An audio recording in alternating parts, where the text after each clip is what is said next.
This is FD Talks, a brand new podcast series by Funeral Directors Live, where we explore ideas, insights, and solutions for serving families in a rapidly changing marketplace.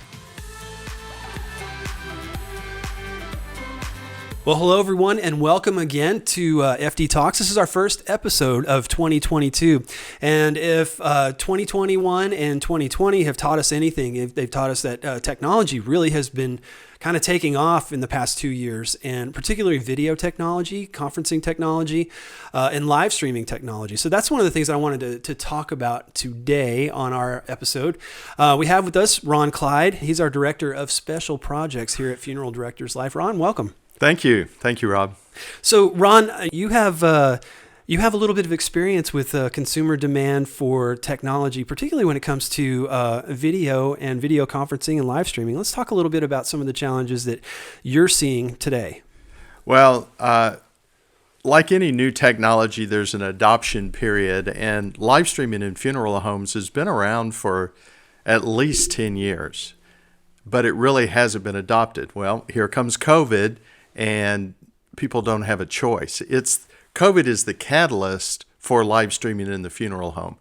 The need has always been there, but now there's no choice. It's been accelerated. Adoption has been accelerated. There's a lot of interesting takes on that because I've been in a lot of funeral homes talking about it, and I talked about it before. We've been approached in years past for live streaming solutions for funeral homes, and some of them, opinions about that have run the gamut, but sure. I think a lot of heads turned and some minds changed, over the past couple of years because of COVID. And the old way of thinking from a lot of funeral homeowners was that we're not going to do this because if we're going to maybe see a decrease in attendance with families, and more are going to go attend online than in person, or just if they don't want to come, that's on them for not attending live. But what has been your experience as far as adoption? Yeah. Well, I mean, honestly, it's personal experiences. And that's a lot of how we got into this business. And when we decided that the time was right was when our CEO had a funeral for his aunt. And it was in West Texas, North Texas town, hard to get to. And because of COVID, it was very difficult to get to. And in fact, they postponed the service, then they decided to have the service. And to make it even more interesting, this aunt had a following of people in France. And so Chris decided that it was time to live stream that service. We were able to bring in the people from France, and it was a good experience. And then for myself, we had a family member die, and his mother was unable to attend because she was in a COVID quarantined facility. They literally wouldn't let her leave. And so I talked to the funeral home, and they didn't have anything available. I talked to the local church. They didn't have anything available. Ultimately, I ended up just holding the phone. And I think for me, the moment that changed the most was when I was the only person, but I heard her singing the song. And I realized she was grieving just like I was. She was there, I was here. And so it kind of set off a light bulb that people are able to grieve even when they attend remotely. And ultimately, that's what funeral homes are for, providing healing through grieving during a time of loss. So we're trying to expand the walls of that funeral home, and a lot of funeral homes have come to the same conclusion. You can still grieve, you can still receive the healing and the care, and the funeral home still gets to do what they're doing remotely as well as locally. What are some common just mistakes that funeral homes make when they think about trying to do this? I would say the first mistake is do nothing. I think it's here to stay, and funeral homes need to adapt. And so the first big mistake would be just staying frozen. But other mistakes, they range from trying to do it yourself, not really using the right equipment, maybe not investing in the internet like they should. That would be another common mistake. We have people that try it and don't really have the support they need, and they're the ones fielding complaints, and they really don't have kind of an online support system like we do. I would say another mistake is not building a sense of community with live streaming. It is an opportunity to expand the brand of the funeral home. And so there's a guest book. It's a virtual digital guest book. But guess what that does? It gives the funeral home the same sense of connection. And we send that to the families as well. We send the families the chat so that they can revisit it. So I would say another mistake is just not, they think more about the technology than they do about building community. And that's what we're trying to do, is build and expand the community that the funeral home has already established. And then I guess last, but maybe most important, is funeral homes don't view live streaming as a source of revenue. In fact, it is. There are several approaches, as I've already talked about, to generate that revenue. And the good thing about that new revenue source is you're expanding the service, you're expanding your revenue, and that makes the whole operation more sustainable so that you can further the benefits of what you're doing. So I would say not viewing it as a revenue source is a mistake. What new have you been working on to help enable that process? Oh, okay. Well, we've rolled out a new product. It's called Encore, and it is a live streaming set of equipment and services and the infrastructure behind all of that so that the local funeral home can live stream from their chapel, from a local church or venue, and from the gravesite. So can you go into a little bit of detail with it? Because that seems like a pretty daunting task, I think, for a lot of funeral homeowners. Yeah. It's really easy to use. And we have a set of equipment. It's 3 cameras. They're all wireless. They're all easy to use. We use an iPad to bring everything together. And kind of our standard is if you can use an iPhone, you can operate our live streaming equipment. And that's proven to be true. I will say to you that that funeral home that was not able to attend to my family's need, they're now a user of our system, doing a great job with it. So it really is working kind of across the divide between the digitally equipped and the digitally unequipped. So can you talk a little bit about what makes that different than other live stream service offerings? Sure. Well, a lot of the funeral homes are putting cameras on the chapel walls, on the ceiling, and they kind of get what we call the God view. We've chosen to get more of an audience view to try to create participation instead of observation. So we put cameras in the pews. We put cameras facing the audience. And if we're outdoors, we'll try to get the whole view and try to get a very specific view. And with the multiple cameras, you can really tell the story. That's what we're trying to do. So what kind of challenges have you faced with this so far? Well, I'll tell you, the first one is just finding the right equipment. I mean, as we were doing our research, I talked to university professors. A cousin of mine used to work in Hollywood as a cameraman, and so he had access to a bunch of things. Another friend worked for ESPN, and so I got this view that live streaming was going to be very expensive. And in fact, Rob, you were the one that kind of opened it up because you brought us the equipment that we're now using today. So I'm going to flip it on you. What were you thinking when you heard what we needed, and how did you come up with what we have? The original funeral home that approached me for something similar, they, like I said, they did want that do-it-yourself aspect of it. They didn't want to pay for an extravagant service, but also to have a level of support. I think, being able to know that they could call me and I could talk them through that. For a couple of times, I even sent one of my teammates over there just to kind of get them up and running. And what they found was that it was easy enough to where I only had to show them once.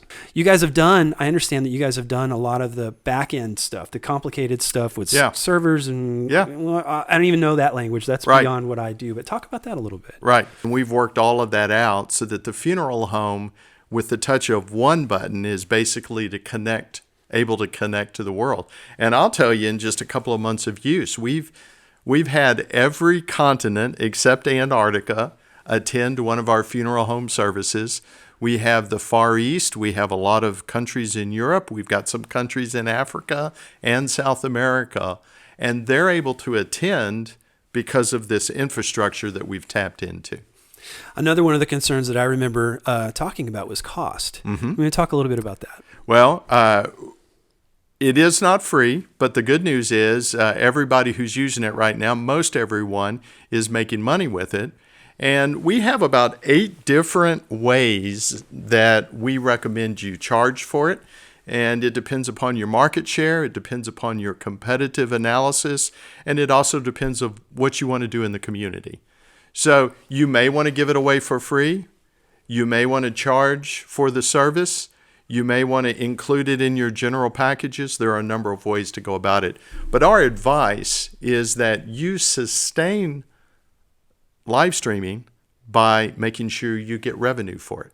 We talked a little bit about, COVID in the past 2 years really being sort of like a catalyst or some way of enabling the advancement and the acceptance and adoption of this type of technology. But what do you think happens when that's not necessary anymore? You mean like when COVID goes away? Yeah. Yeah. Well, we're looking forward to that, and hopefully it will come soon. But it's a catalyst. It's always the chemical reaction's always been there. People are not able to travel. The nuclear family is much more dispersed than it used to be. And so the funeral home has been facing declining attendance to funerals. And it's frustrating to the funeral home. Well, that's because of changes in our society. With live streaming now, you can expand those funeral home chapel walls and get more people in the room, more people grieving, more families coming together. So I think it's here to stay. Tell us, if you will, just how this process works. If somebody has interest in getting started in this, and what do they need to think about? The first thing is the funeral home has to have the internet communications capability. After that, frankly, we need the staff to agree that the internet is ready and that live streaming is something that they want to do. It doesn't take special training. You don't have to bring in a videographer. And we know that funeral directors went to school to be funeral directors, not film directors. And so, but they do need to make a commitment to the technology, as simple as it is, and then reach out. We're available.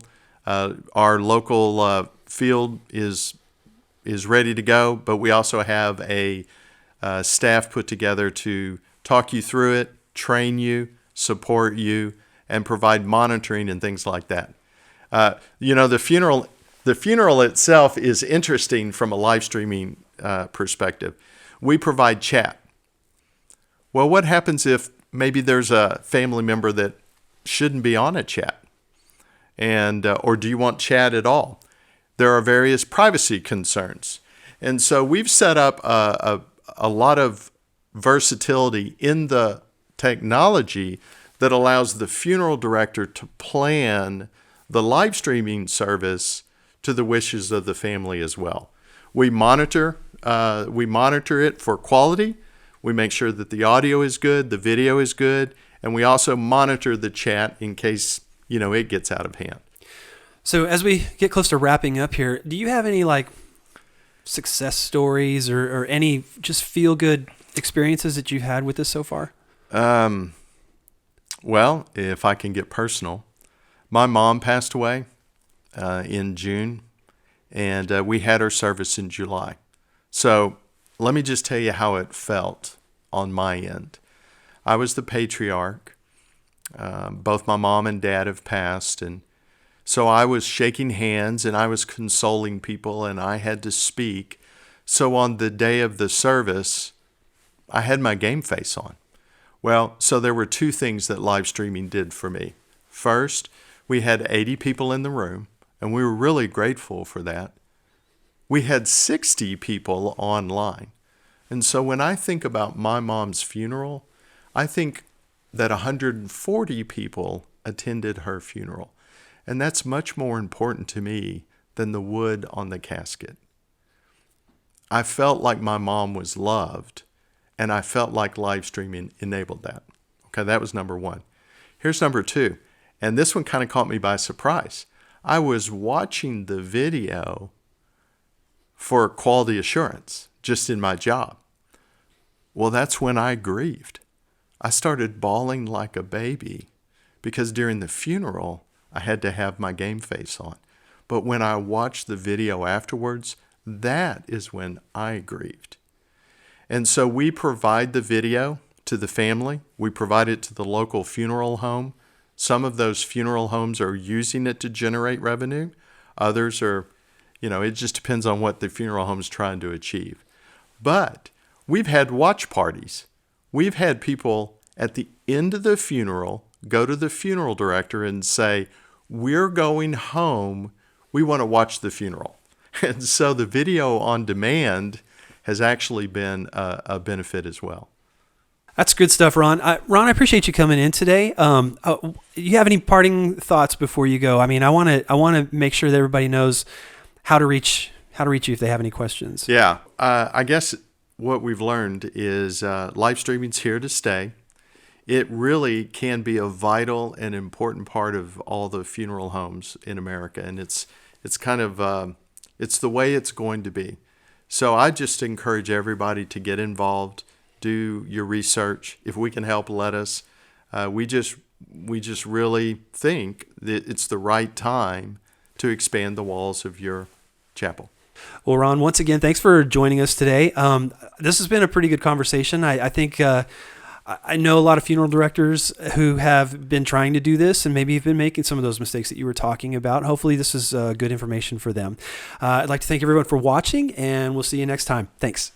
If you would like to reach out to us about this episode or this series, please visit us online at funeraldirectorslife.com/FD Talks. There you can find information about this episode and submit any comments, suggestions, or feedback about our series. And we also welcome your ideas for future episodes. Join us next time on FD Talks as we explore ideas, insights, and solutions for serving families in a rapidly changing marketplace.